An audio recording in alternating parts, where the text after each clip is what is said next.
Hello there, Mr. Chan here. About to do a lesson for Algebra 1, 4-2, solving systems of equations by substitution. Turn your student companion note taker to page 79. I wanted to give you a couple of tips when it comes to substitution. We just finished 4-1, which was solving systems by graphing. The second method that we're learning today is by substitution. Now we are talking about two equations here. Linear equations, and the idea of substitution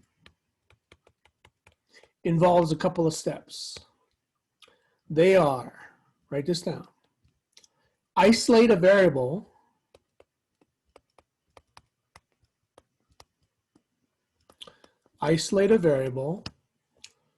and substitute into the other equation.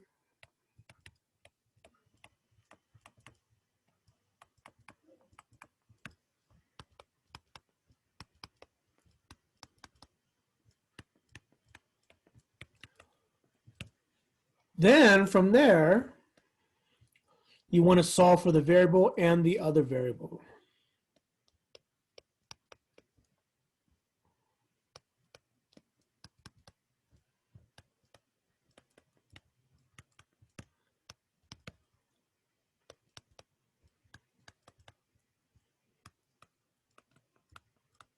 This is all algebra now. We are going to skip this opener, and we'll actually do some problems involving substitution with linear equations. Let's move on to the next page. Page 80. Here we go. All right.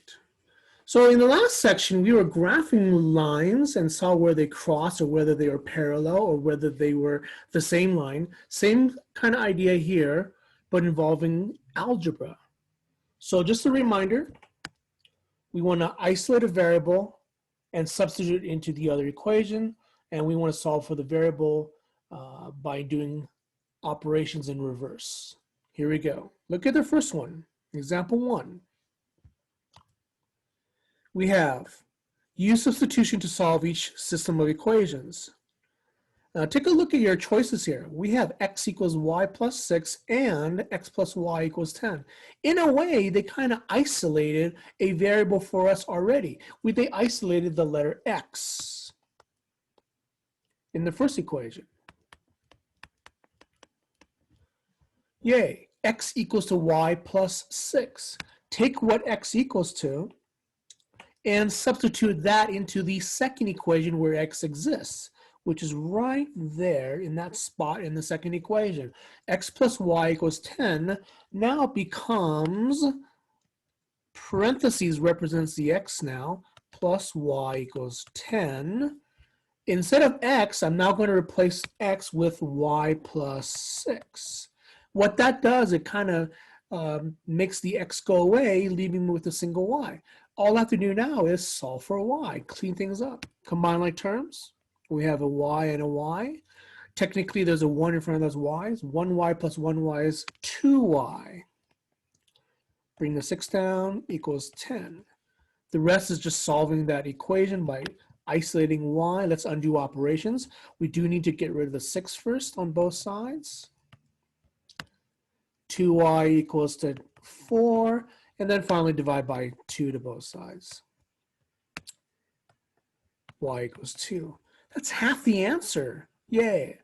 To get the other half, the other variable, I got to take what y equals to, in this case 2, and substitute it back into one of the original equations. It doesn't matter which one, but usually you want to substitute it in the one that looks easiest. In this case, it's going to be the first one. I'm going to put right there in the first equation right there. So x now equals to y plus 6. We just got y.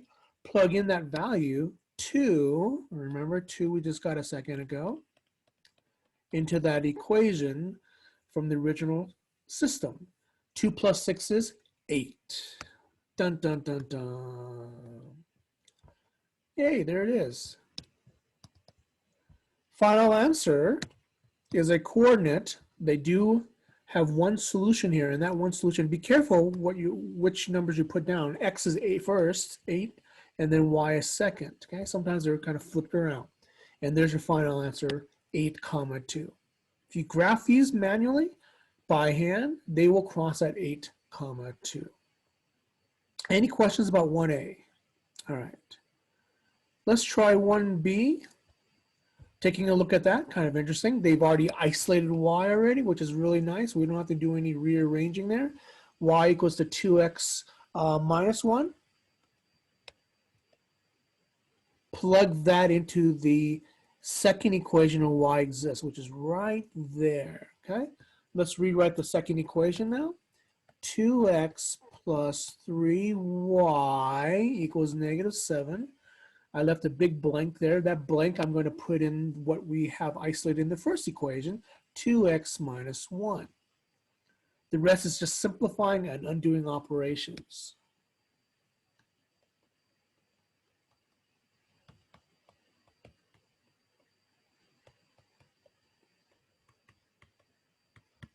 Before I can simplify, notice that there's a 3 there. I do need to apply the distributive property.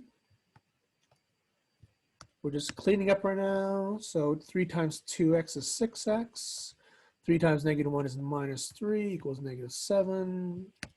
On the same sign, I can combine the 2x and the 6x. That will give me 8x. Aha. From here, I can now undo operations. Move that minus 3 to the other side by adding 3 to both sides. Let's do that.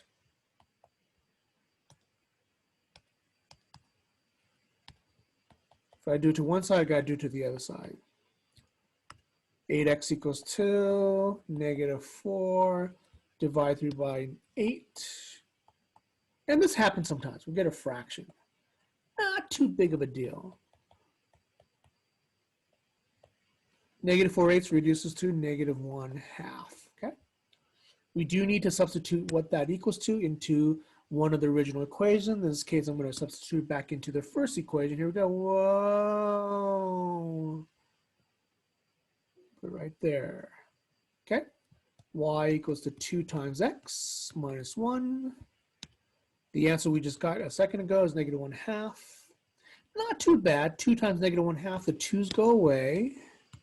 Leave with a negative 1. Y equals negative 1 minus 1, or simply y equals negative 2. Yay! My final answer is a single point again. This time it's negative 1/2, comma, negative 2 for my one solution for the system. All right. Any questions about example 1B? We are going to skip number 2. Let's flip to the next page. Here we go. Dun, dun, dun. Page 81. Okay, so far the last 2 examples had a solution. We're going to switch gears here where we might encounter some other scenarios. Now remember from the last section we had 3 scenarios, right? We had one solution as a possibility for a couple of lines. We also have this other possibility, parallel lines, where they don't cross at all, meaning there's no solution. And then finally, we have this third possibility. What if we have the same line? They're on top of each other, meaning that the answers are all on top of each other. This will have infinite solutions. So how would that look algebraically? And they kind of tell us ahead of time here that the next 2 examples involves either infinitely many solutions or no solution. What does that look like algebraically? Okay, so let's go ahead and do some substitution. And like looks like for example 3a, the second equation is isolated. Y equals to negative x plus 5. So take that, what that equals to, and plug it into the first equation in this case, okay? So I'm taking the second equation's isolated variable y, put it into the first equation. Here we go. X plus y equals -4. Put in the what y equals in the second equation. And let's see what happens here. Oh no, x plus -x goes away, leaving with an expression 5 equals -4. This is a case where the variables disappear. Oh no.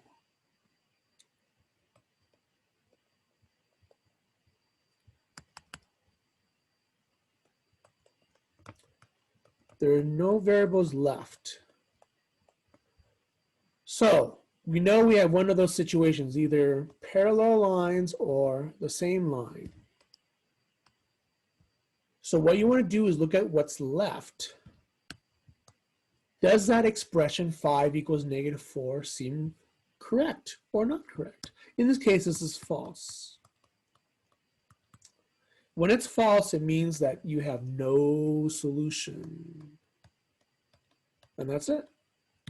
These are parallel lines. They never cross.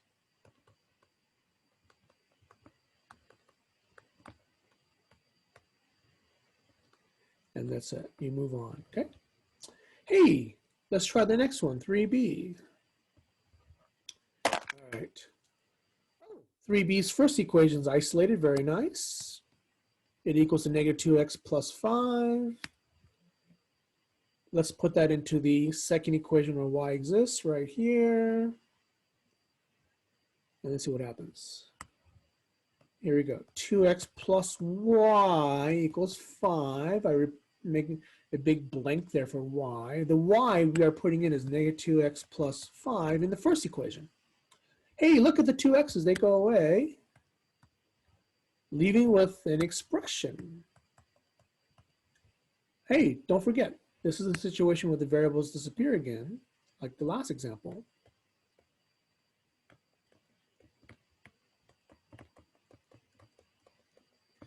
But this time, 5 equals 5 is actually a true statement. That means these equations are actually the same equation. They'll graph the same line, which means that there'll be infinite solutions. And that's it. That's how you distinguish between the two. These are the same line. Okay? All right. We are going to skip example 4 and move to the last page. Here we go. Any questions about example 3A, 3B? All right. Last page. So substitution is a technique using algebra. It's a little messy, but it works for the most part. And sometimes it really takes care of those fractions or decimals that might pop up that you can't use graphing for because it's very difficult to see it on a coordinate plane. Just a reminder, substitution means to isolate a variable.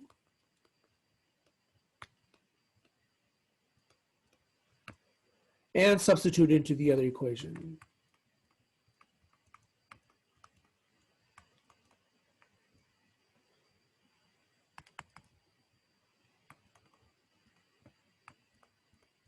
And then ultimately solve for each variable next.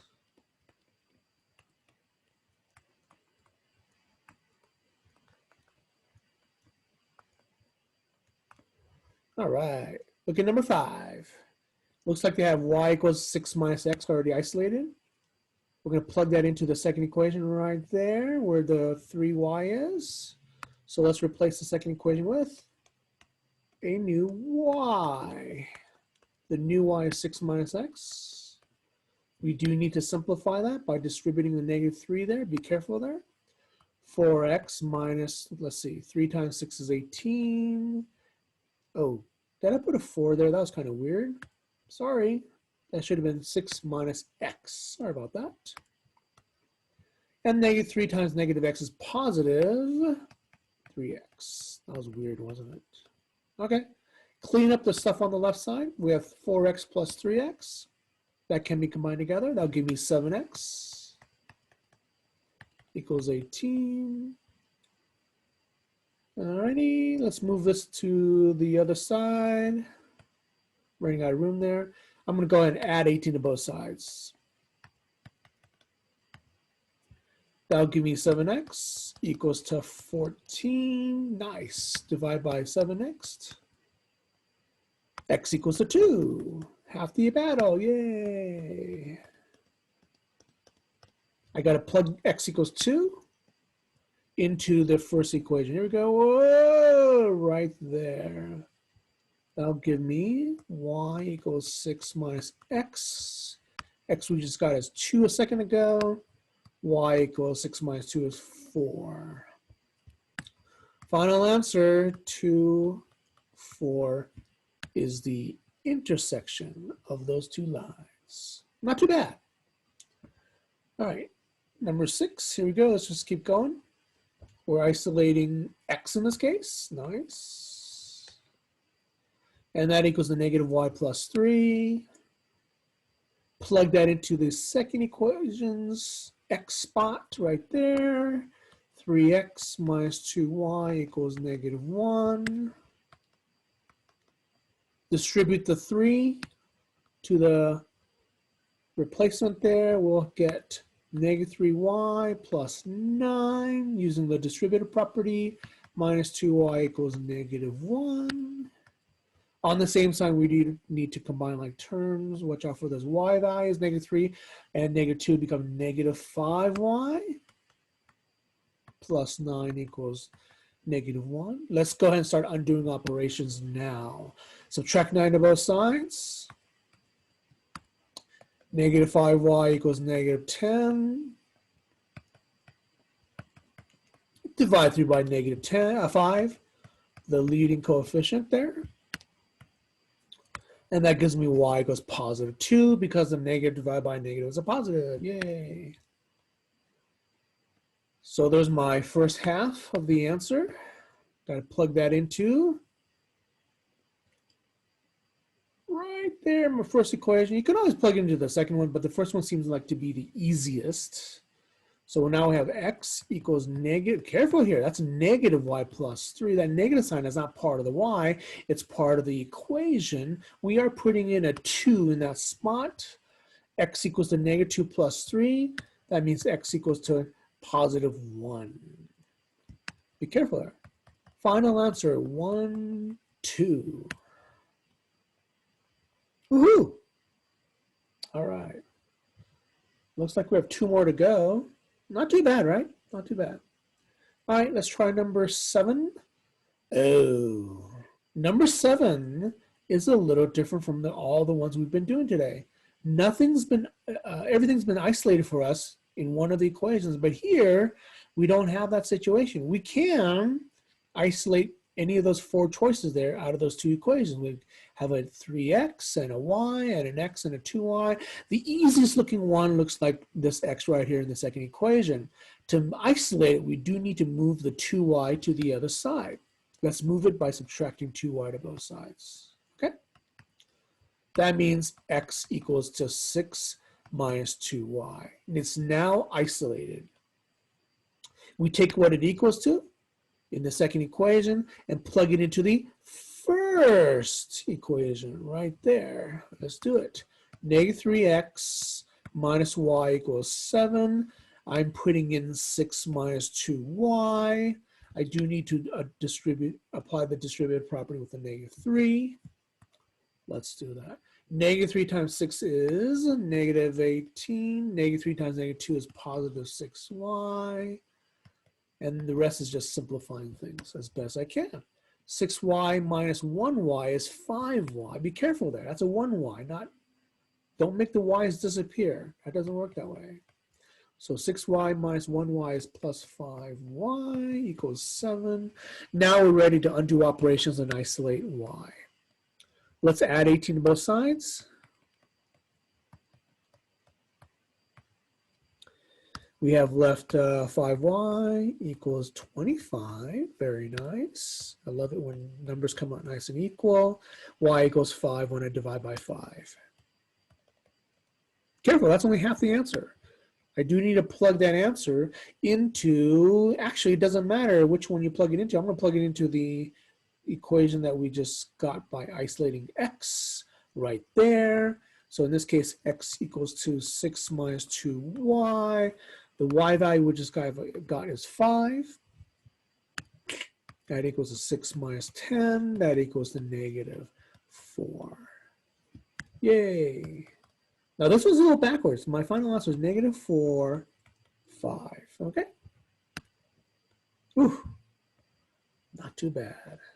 Guys ready for the last one? I am. Oh, look, number 8.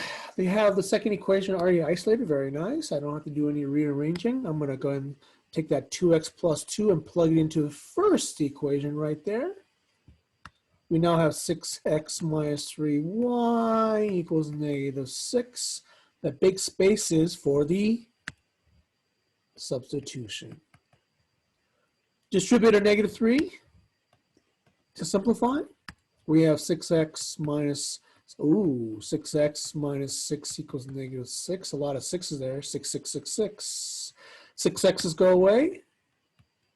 And I'm left with negative 6 equals a negative 6. Interesting. Is that true or false? Because the variables disappear. And we know that negative 6 does equal to negative 6. This is a true statement, which means these equations are exactly the same, just rearranged a little bit differently. That means there are infinite solutions because it's the same line.